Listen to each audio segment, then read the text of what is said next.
Eletricidade, ela me comove. É a luz, a invenção do homem, com corpo, com nome. Olá, alunos! Tudo bem com vocês? Espero que sim. No primeiro bimestre, estudamos tudo sobre eletricidade. E agora, no segundo bimestre, estaremos dando continuidade a esses estudos envolvendo eletricidade também, ok?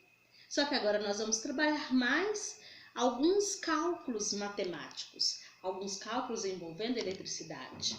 Então, nós aprendemos que a eletricidade está ao nosso redor, né? Pois ela é a passagem e a transferências de cargas elétricas, que se dá devido ao movimento ou à circulação das cargas elétricas, conhecida como os átomos. Desde o fenômeno da grande explosão, conhecido como Big Bang, há alguns fenômenos naturais que nós temos desde a antiguidade até hoje, como a formação dos raios, a emissão de fogo. Nós temos feixes de cargas elétricas sendo expelido para todos os locais, todos os lugares. Então agora, no segundo bimestre, nós vamos estudar alguns cálculos matemáticos e o primeiro cálculo matemático vai ser a lei de Ohm. Então, a lei de Ohm é a lei que está relacionada com três grandezas que nós aprendemos. A tensão, que é a voltagem, tensão elétrica, que nós conhecemos, identificamos com a letrinha V. A corrente elétrica, com a letrinha I, que vai seguir aí o percurso de amperagem. E a resistência elétrica, que é aquele símbolo como se fosse uma ferradura de cabeça para baixo. Beleza? Vamos aprender então como executar esses cálculos matemáticos, ok?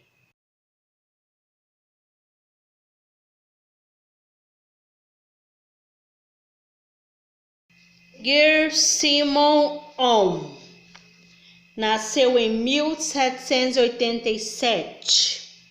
Foi um físico que contribuiu bastante para o mundo da física e da eletrodinâmica. Físico e matemático alemão que realizou experimentos sobre a condução e a resistência elétrica dos materiais e publicou, com base nos resultados de seus estudos, o livro A Teoria Matemática dos Circuitos Elétricos. De acordo com as suas observações, dois fatores podem ser relacionados com a intensidade da corrente elétrica que passa por um material. É a tensão elétrica do gerador e a resistência elétrica do material. Quanto maior a tensão elétrica aplicada em um circuito ou fio condutor, maior será a corrente elétrica que flui por ele. Porém, de modo inverso, quanto maior a resistência elétrica do material, menor será a corrente elétrica para uma mesma tensão. Com base nessas constatações, é possível escrever a seguinte fórmula que ficou conhecida como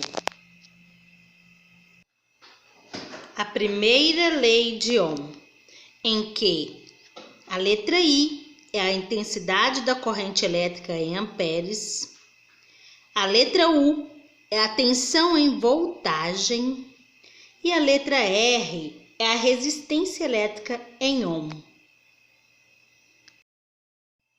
Ou seja, é a mesma coisa para dividirmos e colocarmos a regrinha.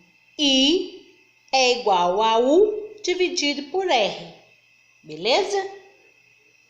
Então, você vai dividir a tensão pela resistência elétrica para achar a intensidade da corrente elétrica, quando pedir intensidade de corrente elétrica.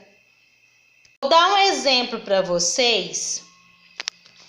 Na página 10 do livro didático, de caderno de atividades, o livro fino, na número 15, na letra C, está perguntando qual é o valor da intensidade da corrente elétrica, aí vem a letrinha I, em um circuito que obedece à lei de Ohm, sendo R, quem que é R?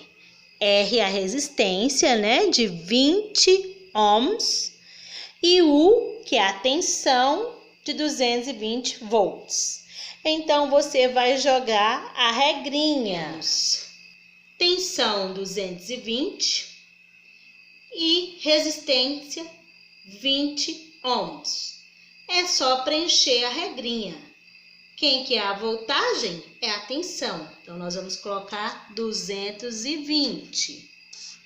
Quem que é a resistência? Quanto que é? 20 ohms. Só dividiu 220 dividido por 20 vai dar 11. Eu coloco no final a letrinha A, que é amperagem, amperes, 11 amperes. Beleza? Espero que vocês tenham entendido o conteúdo.